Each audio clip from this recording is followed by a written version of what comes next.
madax dhaqameed guurtii iyo waxgarad kale oo ka soo kala jeeda beelaha gobolka Sanaag qaarkood oo shir ku qabtay gudaha magaalada Ceyrgaab ayaa waxay madaxweynaha Soomaaliland Muuse Biixi Cabdi halkaas uga direen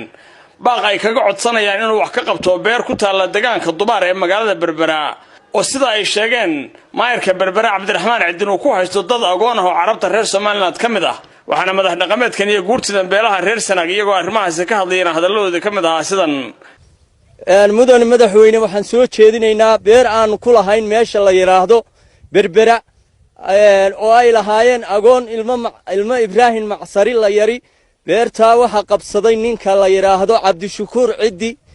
oo ka amaayirka Berbera waa mudan madaxweyne markaa waxaanu baaqa u soo jeedinaynaa in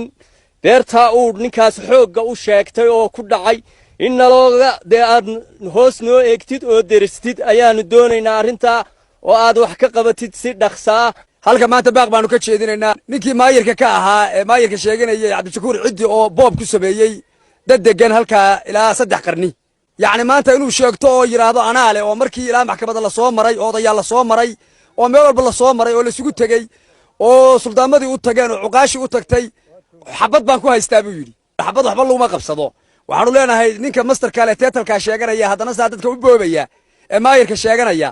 عجبيسay nagu noqotay cid allaale cidii ay khusayso arintaas waxaanu leenahay arinta waxa laga qabto 80 jir baan ahay ilaa ingiriiskii baan dalka ku soo gaaray ingiriiskii marka uu joogay ninka la yiraahdo Ibraahim Macsari beerta Dubaar waa haystay usaga lahaa ka dambow ilaa inta usaga lahaa wuxuu ku guursaday gabadh Soomaaliyeed gabadha yana wax la oran jiray qomsigo Faadma Ahmed Saalax waxay ku dhashay Ahmed Daad iyo Cali iyo Xuseen iyo Saciid iyo Maxamed habloona lama yahaayeen haddaba wasiirtii dambe weeye wasiirta joogta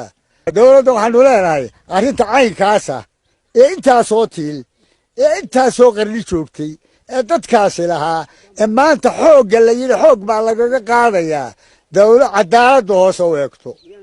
ninka la yiraahdo magaciisa ma aqaan hebel cidina waxaan leeyahay ilaahay ka baq allah doo yahay oo aad islaam tahay oo ummadii rasuulka tahay oo tukatid dib uga noqo arrinta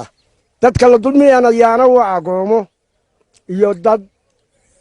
wareegta ah wareegtadoodii iyo guryahoodii loogu soo dhigtay beertaasuna waa soo jireen ilaa iyo ingiriiskii iyo turkigiiba waa jirtay isagu ma jirin beligaa dadku lahaa oo la naafacsanayay waxaanu cod dheer ku soo jeedinaynaa in laga qabto maayirka u xoog sheeganaya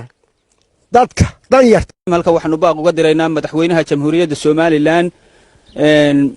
Muuse Biixi Cabdi waxaanu baaqaasi yahay asal ahaantiisu beerta dadka muslimiinta laga haysto ee danyarta ah ee la leeyahay maayirkiiba haysta ee Berbera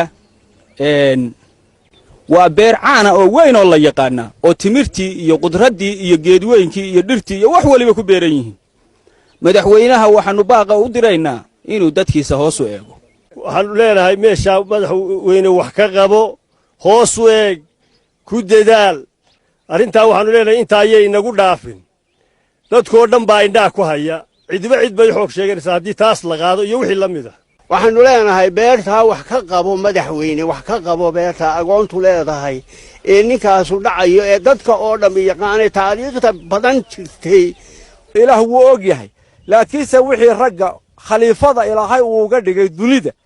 ee maanta ka talinaya Soomaaliland madaxweyne iyo wasiir hadduu ka beeraa yahay